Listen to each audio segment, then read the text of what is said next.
friends, welcome to Cookhouse Samil. Happy Christmas all my viewers. வாங்க இன்னைக்கு Christmas cake செய்கிறது எப்படின்னு பார்க்கலாம். அதுக்கு நான் வந்து 1 கப் அளவிற்கு கருப்பு உலர் திராட்சை வந்து எடுத்திருக்கேன்.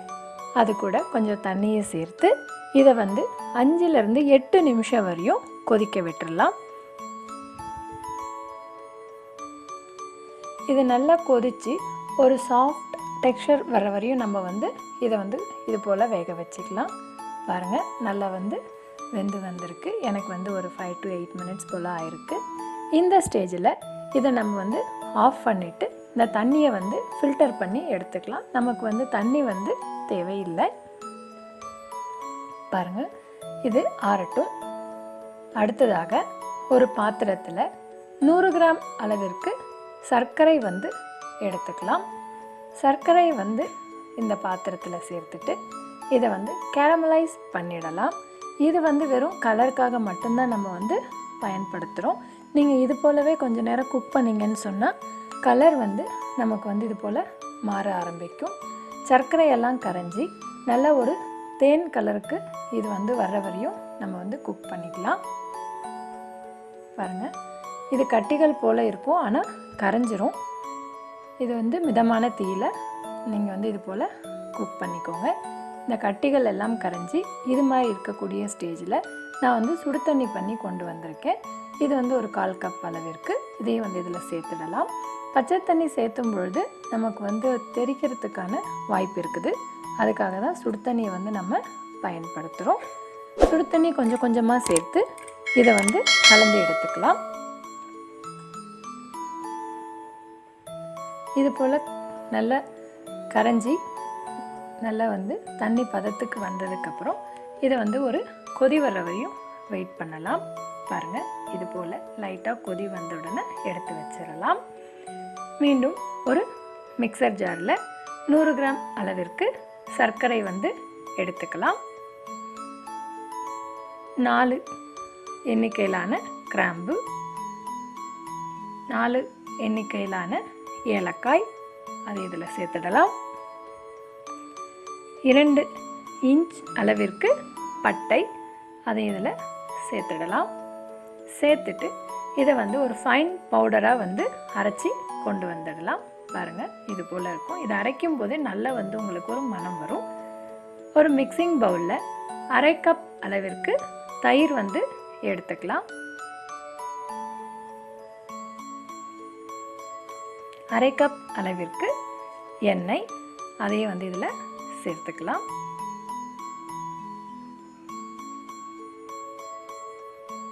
நம்ம வந்து மிக்சியில் அரைச்சி கொண்டு வந்தோம் இல்லைங்களா, அது இது போல் ஒரு சல்லடைக்கு மாற்றிட்டு அந்த பவுடர் இதில் ஆட் பண்ணிவிட்டு நம்ம வந்து ஃபில்டர் பண்ணி எடுத்துக்கலாம்.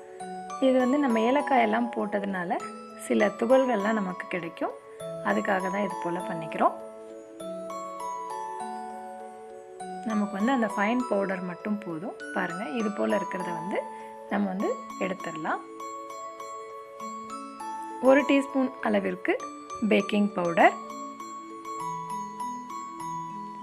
1/2 டீஸ்பூன் அளவிற்கு பேக்கிங் சோடா, 1 பிஞ்ச் அளவிற்கு உப்பு எல்லாத்தையும் சேர்த்துட்டு இது கட்டிகள் இல்லாமல் நல்லா வந்து கலந்து விட்டுடலாம். இது கலக்கும் பொழுது தண்ணியெல்லாம் தேவைப்படாது, இதுவே போதுமானதாக இருக்கும். இதை வந்து கட்டிகள் இல்லாமல் நல்லா வந்து கலந்துக்கலாம். பாருங்கள், கலந்ததுக்கு பிறகு இன்னொரு பவுலில் நம்ம ஆல்ரெடி வேக வச்சு ஆற வச்சுருந்தோம் இல்லைங்களா, அந்த உலர் திராட்சையை வந்து சேர்த்துடலாம். அதுலேயே 1/4 கப் அளவிற்கு நான் வந்து முந்திரி பருப்புகளை கட் பண்ணி எடுத்திருக்கேன். அதை இதில் சேர்த்துடலாம்.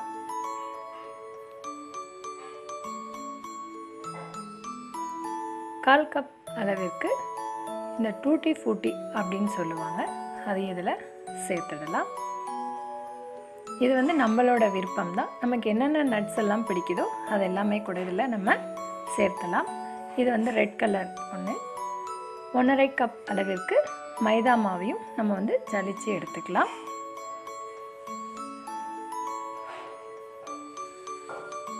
எடுத்ததுக்கப்புறம் இதையும் வந்து நல்லா வந்து கலந்து விட்டுடலாம். நல்லா கலந்ததுக்கப்புறம் நம்ம ஆல்ரெடி கலந்து எடுத்து வச்சுருந்தோம் இல்லைங்களா, அந்த தயிரோட இதெல்லாம் அதில் வந்து இதையும் சேர்த்துட்டு மீண்டும் வந்து இதை வந்து நல்லா கட்டிகள் இல்லாமல் கலந்துடலாம். நம்ம ஆல்ரெடி கேரமலைஸ் பண்ணி வச்சுருந்த அந்த சர்க்கரை தண்ணியையும் இதில் வந்து சேர்த்துடலாம்.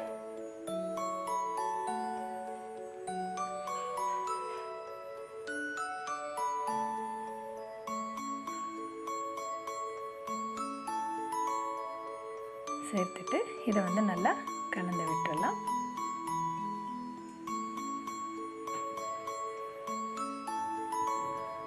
பாருங்கள், இது போல் கொஞ்சம் கட்டியான பதத்தில் தான் வந்து இது இருக்கணும்.